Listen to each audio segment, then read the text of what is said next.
Young. Mr. Young, not guilty. So there you have it.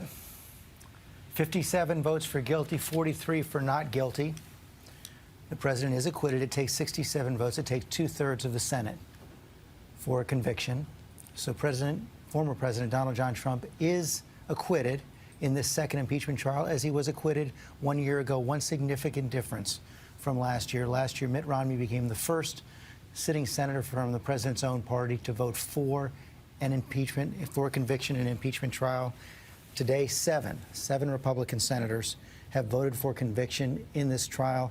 I want to start with Rachel Scott right now. Rachel, that is two more than voted against the motion to dismiss the charges at the beginning of this trial. The surprises there, Richard Burr and Bill Cassidy.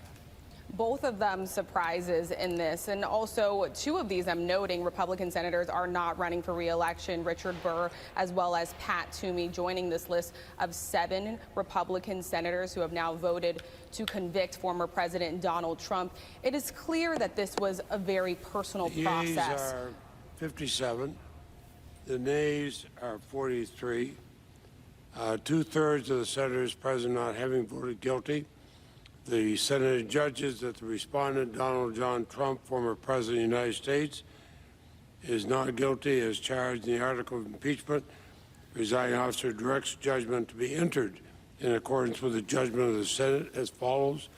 The Senate, having tried Donald John Trump, former President of the United States, upon one article of impeachment exhibited against him by the House of Representatives, and 2/3 of the senators present not having found him guilty of the charge contained therein, it is therefore ordered and adjudged that the said Donald John Trump be, and he is hereby, acquitted of the charge in said article.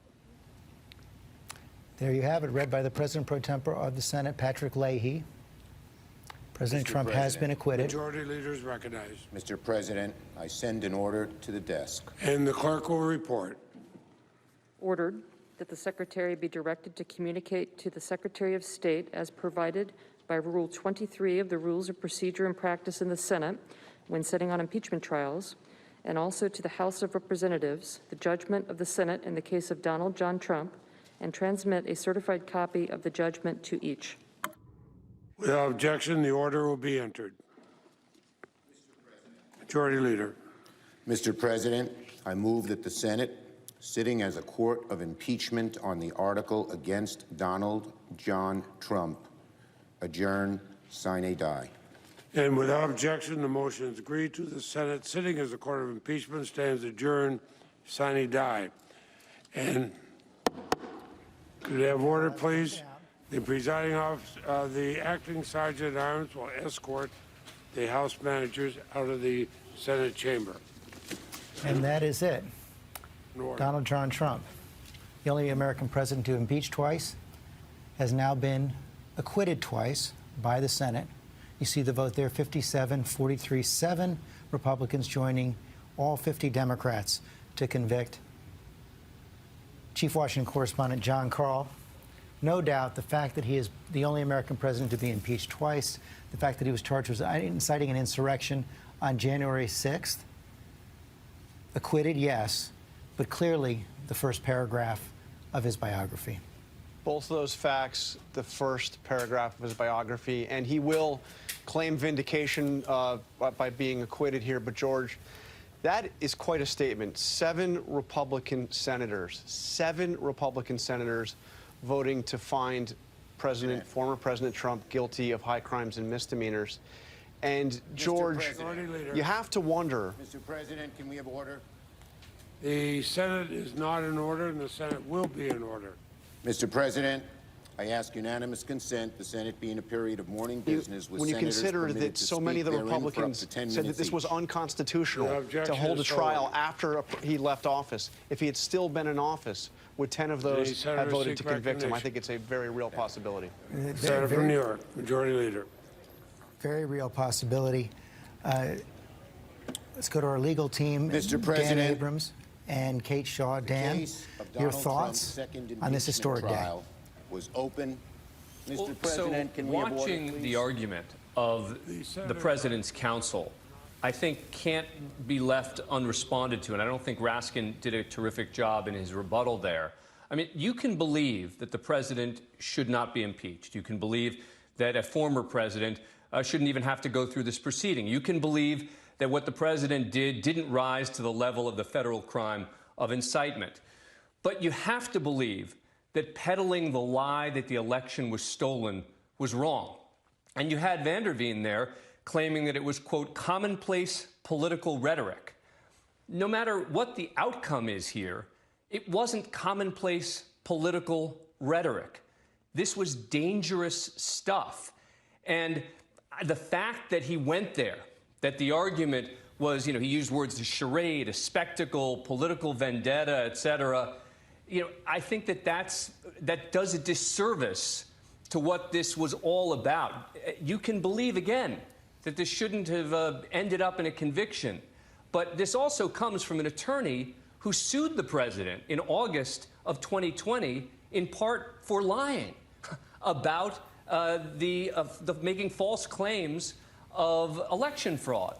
So, I just think it's important as we take a step back and we look at this, that this acquittal isn't viewed as a stamp of the president did nothing wrong.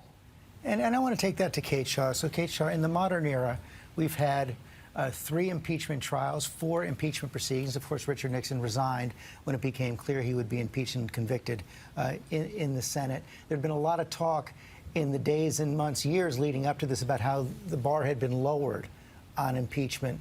But as Congressman Raskin said in his close right there, it's hard for us to imagine that the founders would have imagined that the President of the United States would actually incite an insurrection as charged by the House managers against his own government. That's right. So I think that there always is worry that, I think especially now that we've had 2 impeachments over the course of just these 2 years, that is the bar lowered? Are we going to be in an age of partisan impeachment where presidents face impeachment routinely if, the other party happens to control the House?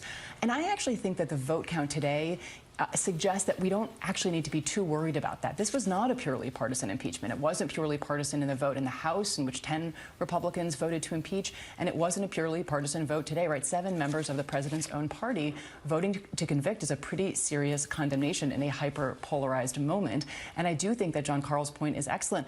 Maybe you could have gotten an additional 10 if, in fact, Mitch McConnell had agreed to actually hold this trial prior to January 20th, when President Trump was still in office. I think that that's, the possibility of that historical counterfactual has to be part of how we understand these proceedings. We know that, or at least it's well understood, that Nixon probably would have been impeached and removed had he not resigned.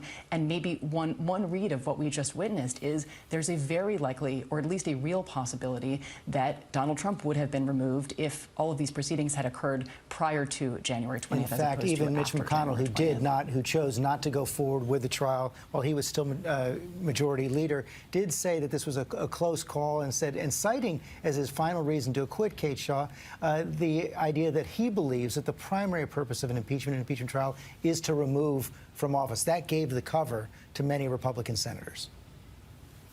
Yes, and I think that in Mitch McConnell's statement, he also suggested that the criminal process remains available for ex-presidents as another potential mechanism of accountability. So now, what do I think about whether he would support that if it actually materialized? I really don't know, but I did think it was striking that he made specific reference to other possible avenues of accountability. And of course, I think a lot of attention in the wake of this will turn to that question: will there be criminal proceedings, state or federal, against former presidents?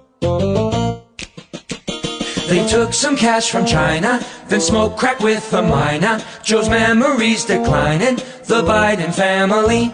Old Hunter is a sleazebag, took bribes from Chairman Xi, shot movies of his wiener, the Biden family. Burisma, China, crack. Bobolinsky dropped the hammer, should land him in the slammer. Give us 4 more years of MAGA, thanks to the Biden family.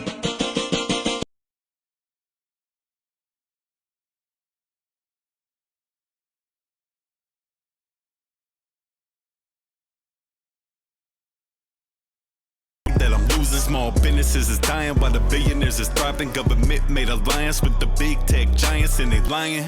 Steady talking about science, steady talking non-violence. Man, let's talk about China, perfect timing.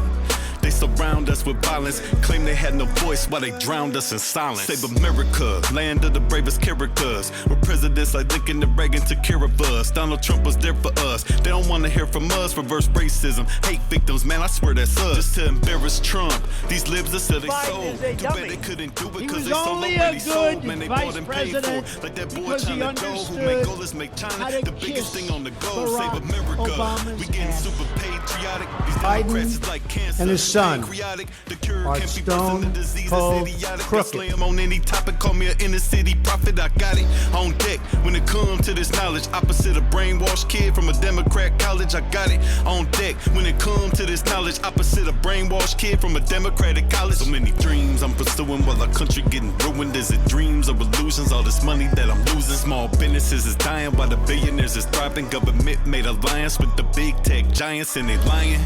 Steady talking about science, steady talking